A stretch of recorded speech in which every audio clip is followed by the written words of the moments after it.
Good evening. My name is Dr. Rick Spinrad, and I'm the NOAA Administrator. Thank you to Avery Davis Lamb and Creation Justice Ministries for inviting me today to share a bit about NOAA and the ways in which our shared interests align. I hope you've enjoyed your time at the conference, and I'm honored to provide some closing words. While I'm sure many of you may have some familiarity with our agency, to sum it up briefly, NOAA is a science agency whose reach goes from the surface of the sun to the depths of the ocean floor. NOAA's dedicated scientists use cutting-edge research and high-tech instrumentation to provide citizens, planners, emergency managers, and other decision-makers with reliable information to protect American lives, lifestyles, and livelihoods from impacts like climate change. As administrator, I have three priority areas where I'd like our work to strengthen and expand. Establish NOAA as the federal authoritative source for climate products and services and broaden our network of stakeholders and partners.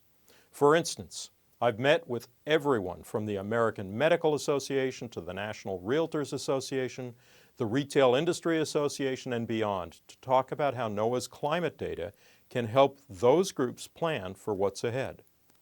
Additionally, I want to integrate equity into everything we do, including how we build and provide services.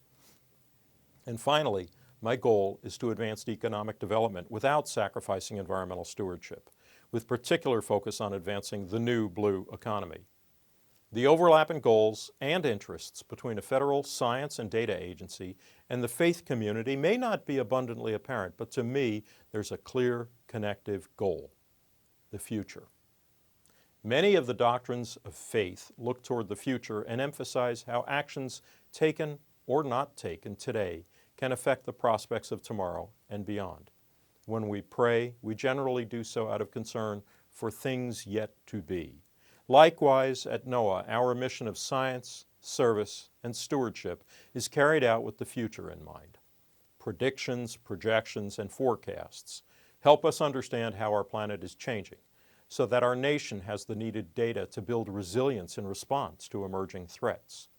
Science helps us make sense of the world, to understand it, and to prepare for what's ahead. To put a finer point on this, one of my heroes is the famed geneticist and a current member of the Biden-Harris administration, Dr. Francis Collins. As an oceanographer, I admire him because he's a preeminent scientist, but he's also unabashed about his faith and how faith and his scientific ethos pair. His stance is that science is not in any way antithetical to his religious beliefs. As he once said, quote, "By investigating God's majestic and awesome creation, science can actually be a means of worship," unquote. I think that's a really special sentiment.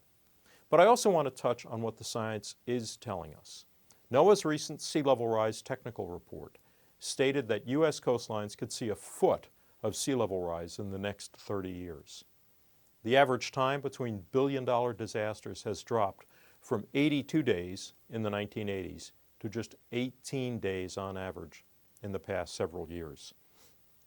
Extreme heat is an especially deadly weather disaster. According to the EPA, heat waves are occurring more often than they used to in major cities across the United States. Their frequency has increased steadily from an average of 2 heat waves per year during the 1960s to 6 per year during the 2010s. In recent years, the average heat wave in major U.S. urban areas has been about 4 days long. This is about a day longer than the average heat wave was in the 1960s.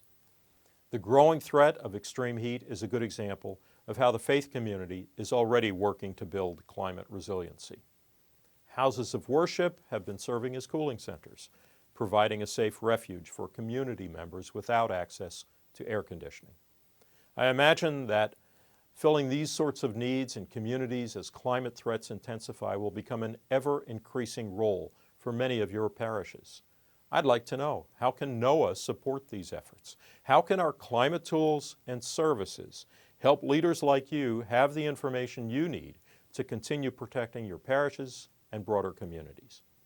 And as NOAA works to refine our tools and services, we're doing so with the input of the groups disproportionately affected by climate change. building a climate-ready nation through a network of climate-ready communities necessitates learning where our blind spots are and the ways in which we can mitigate them. Since service of low-income and vulnerable people is often a core tenet of faith, I believe that this is an area where your guidance and input can help our agency refine our climate tools and services so that they meet the needs of all communities. Together, I believe we can go far in helping Americans begin to understand the climate risks they face so that they can take needed steps to prepare for them.